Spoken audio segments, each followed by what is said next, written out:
I have as much control over my body as someone else does. I mean, you can work out all you want. I was training for the Ironman, for crying out loud, and this came up, so it wasn't that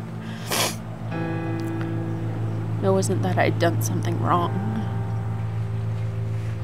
But I do fear for Avery. I just don't want her to get it and to go through the same thing I have.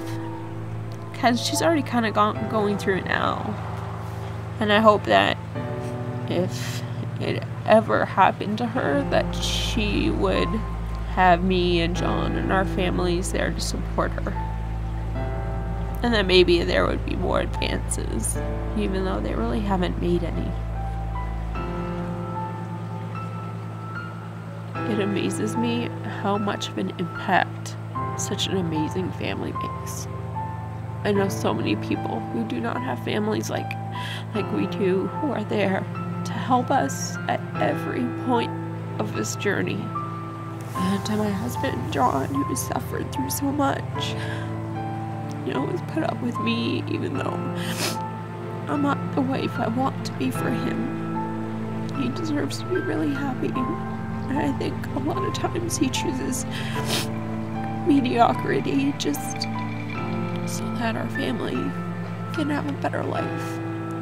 And Avery, who's just absolutely phenomenal. John and I really cherish the time that we have with her. Even when I'm sick, even if it's just falling asleep at night with her, for me, that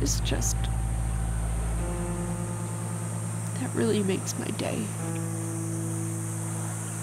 You're born, you live, and you die.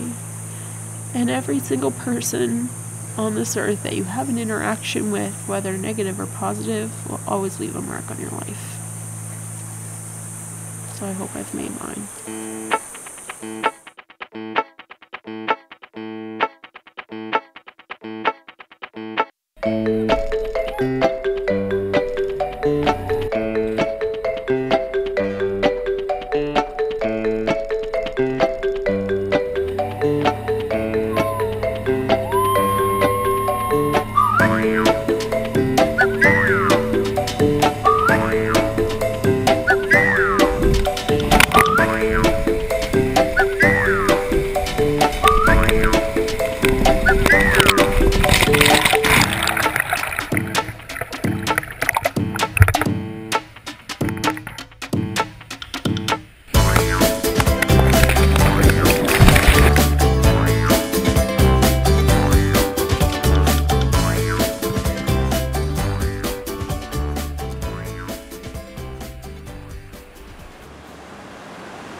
I think you go through such a roller coaster of emotions, and bitterness certainly is one of those emotions, but I'd like to hope that whenever that time comes, when it's the end of my life, that I'm not bitter, that I'm at peace with what is.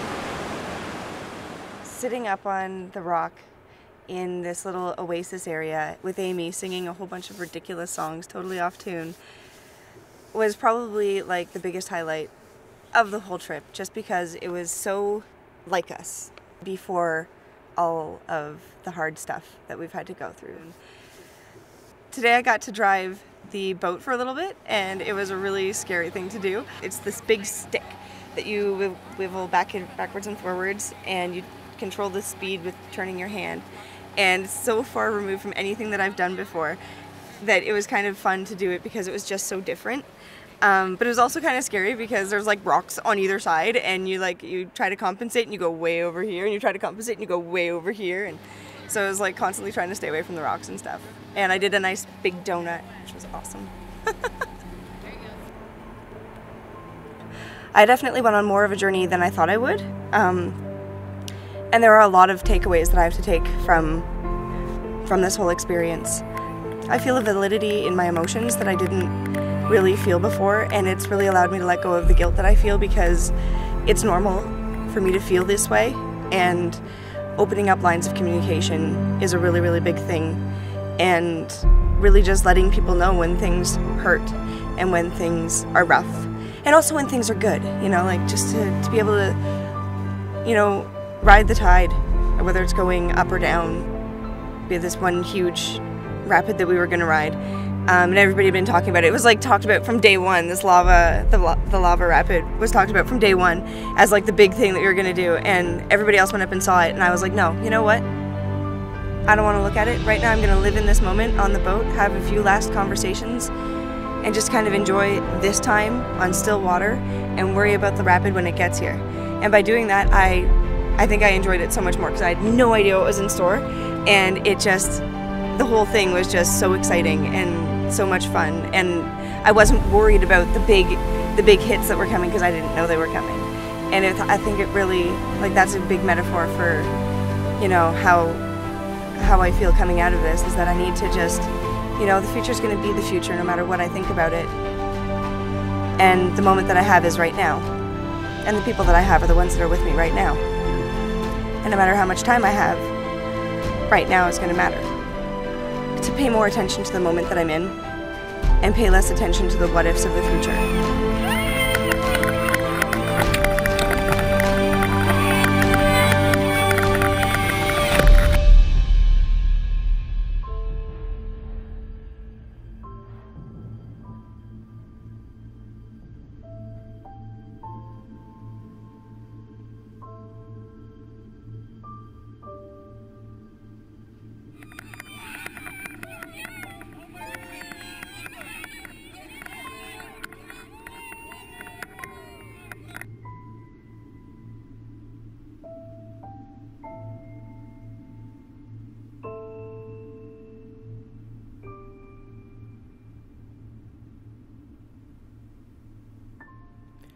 Cancer has changed our lives, but who's to say that it's changed for the better or for the worse?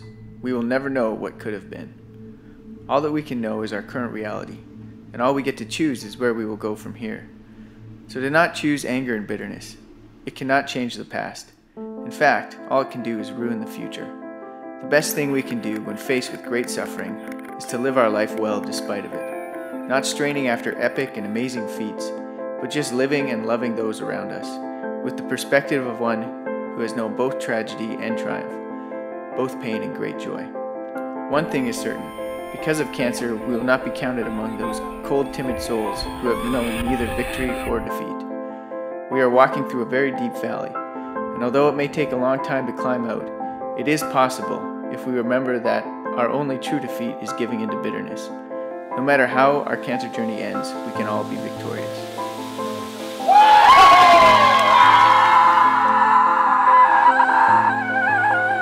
To be a healthy supporter, I have to take care of myself, which I didn't think about before. In order to be there for Amy, I really need to be able to deal with my thoughts and my feelings and my emotions as well. And only then can I actually be able to help her. You don't need to come down to the Grand Canyon to take time away, but to have that rejuvenation period for sure, and just to get out of what the normal surroundings around you are. Because I feel completely different today than I did a week ago. You end up coming back with new perspectives and new feelings, and that often helps. Just getting away. What legacy do you want to leave for Kate?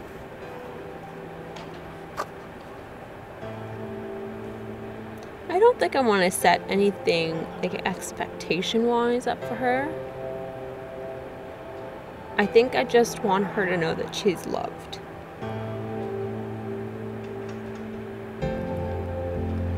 Because I don't know of anything else that's better to give or receive. You could have all the money in the world, but it's love that gets you through it.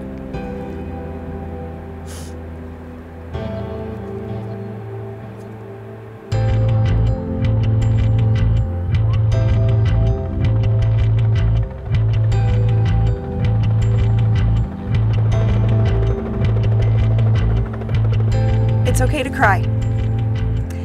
It's okay to be scared. It's okay to hurt. It's okay to not have the answers. It's okay to not know what to do to help. It's okay to reach out to people, and it's okay to realize that you need support too.